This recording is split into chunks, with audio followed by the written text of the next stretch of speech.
welcome you.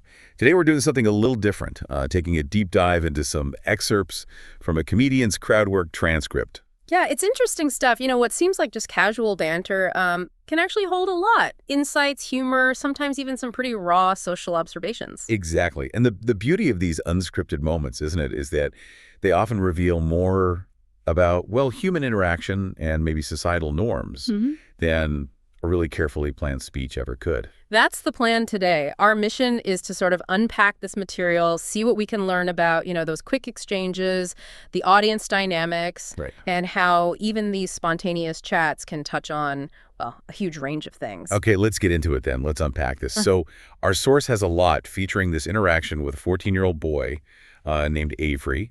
It kicks off with the comedian asking his age, and then, bam, pretty jarringly labels him a pedophile's dream. Whoa, okay. Quite the opener for a comedy show, right? Yeah. What's the thinking there, setting such a provocative tone straight away? Well, it's a classic shock tactic, isn't it? Grabs attention, maybe tests the audience's comfort zone, and definitely the listeners reading this transcript. Definitely. But what's striking, I think, is how fast he pivots from that to what feels like genuine, maybe, but definitely unconventional life advice. Yeah, so we learned Avery's 14, just finished 8th grade, about to be a high school freshman. And the comedian immediately says he should have no idea who I am. And that life advice starts almost right then, doesn't it? Like on bullying, the comedian tells Avery, you're going to get bullied a lot, and when that does happen, I want you to remember guns are not the answer. But then adds, interestingly, the context that Avery doesn't go to school in America.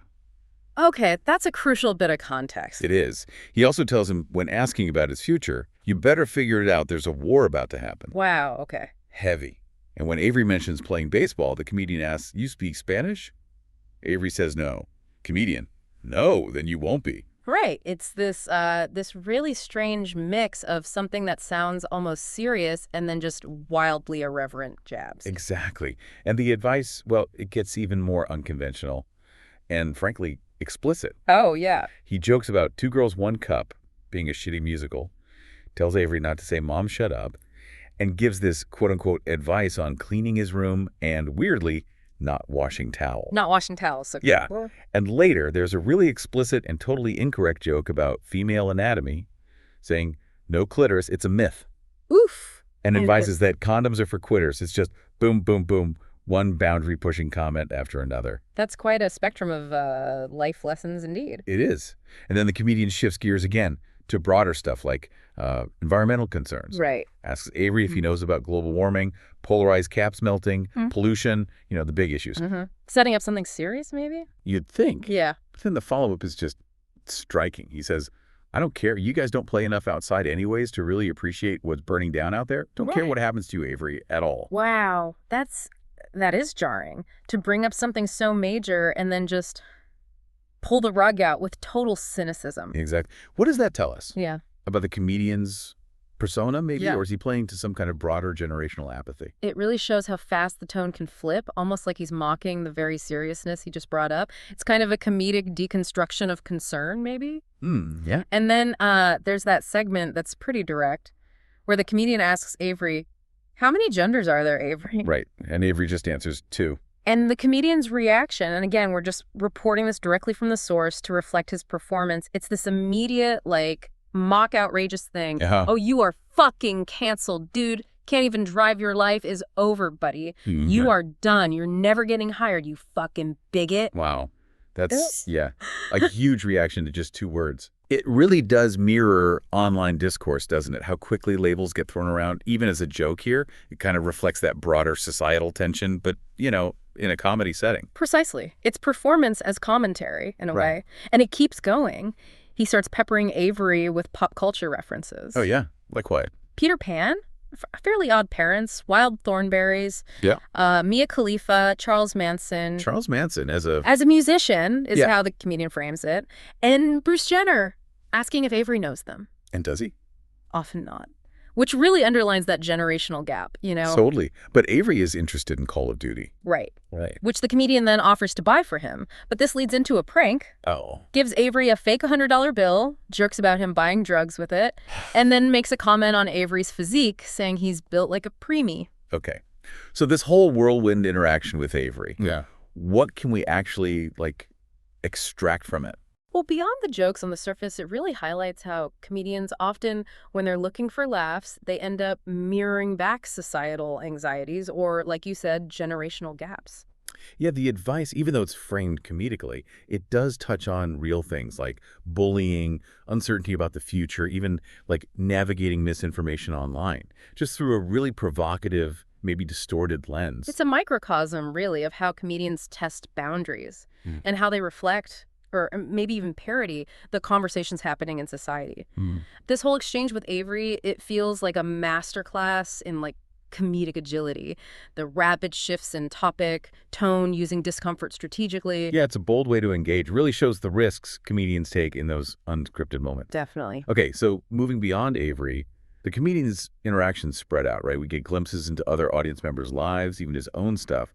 What broader themes top up there? Well, if we connect this to the bigger picture, you see him continuing to push those boundaries, but with different people, like the pregnant audience member. Yeah. Oh, right. Tell us about that.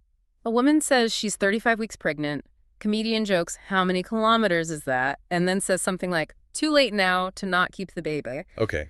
And what's interesting is how it moves from that kind of joke to, like, deeper philosophical questions about life, but still with that comedic twist. Yeah, he jumps right into it, doesn't he? Yeah. When does life start is like the big conversation. Like, that's a fucking tough one. Exactly. And then he jokes that the most painful day of the mother's life was giving birth, describing it pretty crudely as coming out of your mom's butthole. Yikes. Okay. And the baby's name? A girl named Cleo.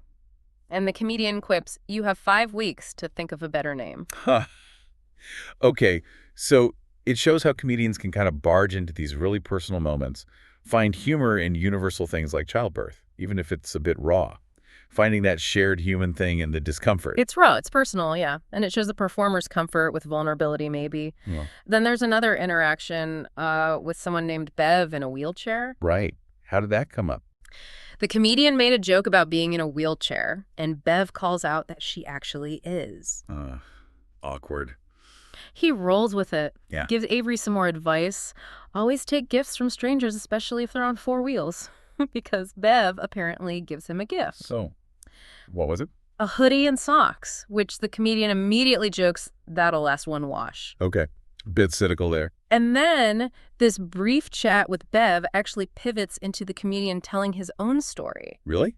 About what? About getting scammed for tickets. For Abu Dhabi, apparently. He says the tickets weren't even real. No way. Yeah, and he uses it as a moment to warn the audience against buying from StubHub, saying his own website only uses Ticketmaster. Huh. That's actually practical advice mixed into the set. Unexpected. It's a great example of how comedians use their own experiences, their own vulnerabilities, even being scammed to connect. It personalizes things, gives a peek behind the curtain, and then, boom, a quick consumer warning. Interesting pivot. Yeah. And going back to Avery for a second, Yeah. there was that bit about hunting. Yes. Avery mentions he shot a real gun hunting deer with his dad. Okay. Fairly standard rural kid thing, maybe. But the comedian takes it somewhere else entirely. Jokes about them going hunting together in Hastings and Maine for the net, which seems to imply hunting sex workers. Oh, okay. That's dark. And adds a line like, this arrow is not the first thing to be shot into them today. Oof. Yeah, that's another instance of taking something innocent and just twisting it hard towards the provocative. What's that say about his willingness to go for shock, maybe even at the expense of the kid's story? It just reinforces that boundary-pushing style, doesn't it? It's always a risk-reward thing in comedy. How far can you push before it stops being funny? And for some people, that crossing the line is the joke. Right. Highlights that fine line between edgy and maybe just offensive. Different people will definitely draw that line in different places. Absolutely. So these interactions really show the comedian's almost chameleon-like ability, you know, pivoting from personal stuff to universal jokes, philosophical bits to practical warnings, all wrapped in that irreverent humor. It shows the real versatility of crowd work. And that agility, that observational skill, it carries over into how comedians look at the world around them, too. Which brings up a good question. How do performers, even comedians, kind of act as observers of society, sharing unexpected insights, maybe, on complex issues? Exactly.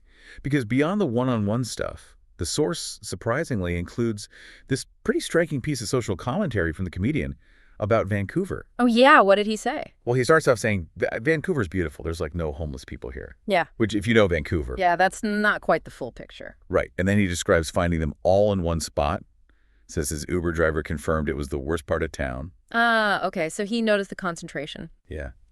And his observation was that you go like 2 blocks over, normal as shit. Like they like stay in there. There's kind of like a respect a little bit. Respect. That's an interesting word choice for spatial segregation almost. It is. And the Uber driver apparently added more insight, saying it's like a destination like other homeless people save up money to come here. Wow. Like a known hub. Yeah. And then the comedian uses this really vivid, maybe harsh description for the area. You guys have like the white lotus of homeless encampments, the black fungus and the black tar fungus. The white lotus of homeless encampments. That is, wow, a brutal but memorable image. It really is. It shows how artists, yeah, even comedians, can sometimes distill these really complex social issues into one single, maybe uncomfortable, but very potent observation. That whole section really shows the comedian shifting gears, doesn't it? From the individual interactions to being more of a social commentator. Yeah. Using his platform to highlight a pretty stark reality of city life.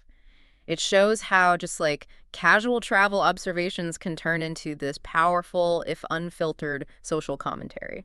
It's a fascinating example of observational humor becoming this really sharp, unvarnished look at, societal structures. Yeah. So thinking about all this, what stands out to you, our listener, from this whole deep dive? We've kind of journeyed through this wild landscape of a comedian's crowd work, from, totally unfiltered life advice to some pretty sharp social takes. It definitely reminds us that insights, they aren't always hiding in academic papers or, formal reports. Sometimes the most raw, maybe unvarnished truths about how people interact, about societal stuff, they just pop up in these unexpected, unscripted places. This deep dive really challenges us to look beyond the obvious surface, doesn't it? To try and find the layers of meaning in just everyday conversations, in banter, in those off-the-cuff remarks that maybe we'd otherwise just let fly by. Yeah, it encourages us to really tune into the nuances of spontaneous interactions, to recognize that they can be this potent mirror, reflecting back cultural beliefs or generational divides, even personal struggles, sometimes in ways a polished script just never could. We hope this deep dive has given you maybe a fresh perspective on how to extract meaning from the world around you, even from sources you might not normally think of for like serious analysis. Definitely. And maybe something for your own consideration. The next time you're just in a casual conversation or you're watching any kind of unscripted moment unfold, what unique, unfiltered insights might it offer about the human condition if you just listen, maybe, a little more closely?